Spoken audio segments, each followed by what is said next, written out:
మొత్తానికి ఈ JNTH R22 R18 R16 R15 regulation వల్ల 3-2 బీటెక్ 3-1 బీటెక్ పేపర్ వాల్యుయేషన్ ఏదైతే ఉన్నదో అది స్టార్ట్ అయిపోయిందనమాట. ఆన్లైన్లో కానివ్వండి, ఆఫ్లైన్లో కానివ్వండి. ఆన్లైన్లో వచ్చేసరికి ఇంకెక్కువ పెంచాల్సి ఉంది. 3-2 బీటెక్ అయితే పూర్తి స్థాయిలో పేపర్ వాల్యుయేషన్ అనేది స్టార్ట్ అయిపోయింది. సో ఇక 3-1 బీటెక్ వచ్చేసరికి ఇంకా కొన్ని ఉన్నాయి కాబట్టి 2వ తారీఖు వరకు కూడా ఉన్నాయి కాబట్టి ఇంకా అవి పూర్తి స్థాయిలో పెంచాల్సి ఉందన్నమాట. సో ఇప్పుడు రిజల్ట్స్ ఎప్పుడని చెప్పేసి అడుగుతూ ఉన్నారు. దాని గురించి చెప్పదలిచాను, పేపర్ వాల్యుయేషన్ ఎలా ఉంటుంది ఏంటని. ముందుగా అయితే ఇంతవరకు ఈ ఛానల్ సబ్స్క్రైబ్ చేసుకున్న వాళ్ళు ఎవరైనా ఉన్నట్టయితే ఖచ్చితంగా సబ్స్క్రైబ్ చేసుకోండి, వీడియో లైక్ చేయండి, షేర్ చేయండి. మీకు ఏమైనా డౌట్స్ ఉన్నట్టయితే కాల్ మీ 4 ద్వారా కాల్ చేయండి. Telugu engineering education Telegram YouTube channel subscribe చేసుకోండి.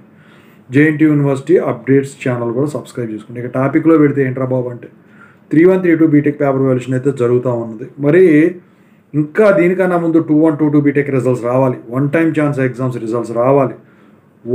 వర్కింగ్ ప్రొఫెషనల్స్ 24 వాళ్ళ WP24 వాళ్ళది రిజల్ట్స్ రావాలి. మరి 3-1 3-2 అంటే అర్థం చేసుకోండి. 3-1 3-2 బీటెక్ రిజల్ట్స్ వచ్చేసరికి ఆగస్ట్ ఎండింగ్ అవ్వచ్చు. మీకు సిబిటీ ఎగ్జామ్స్ లేవు కాబట్టి R22 వాళ్ళకు స్పీడప్ అయిపోద్ది ప్రాసెస్, పెద్ద బాధపడే పని లేదు.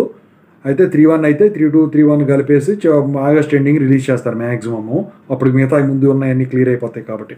మరి పేపర్ వాల్యుయేషన్ ఎలా ఉంటుంది? పోయినసారి మీరు గమనించినట్టయితే థర్డ్ ఇయర్ పేపర్ వాల్యుయేషన్ వచ్చేసరికి 4th ఇయర్తో కంపేర్ చేసిన, 2nd ఇయర్తో కంపేర్ చేసిన, 1st ఇయర్తో కంపేర్ చేసిన పేపర్ వాల్యుయేషన్ ఈజీగా జరిగింది ఏదన్నా ఉందంటే థర్డ్ ఇయర్ది. ఈసారి కూడా అదే విధంగా ఉంటుంది, నో డౌట్.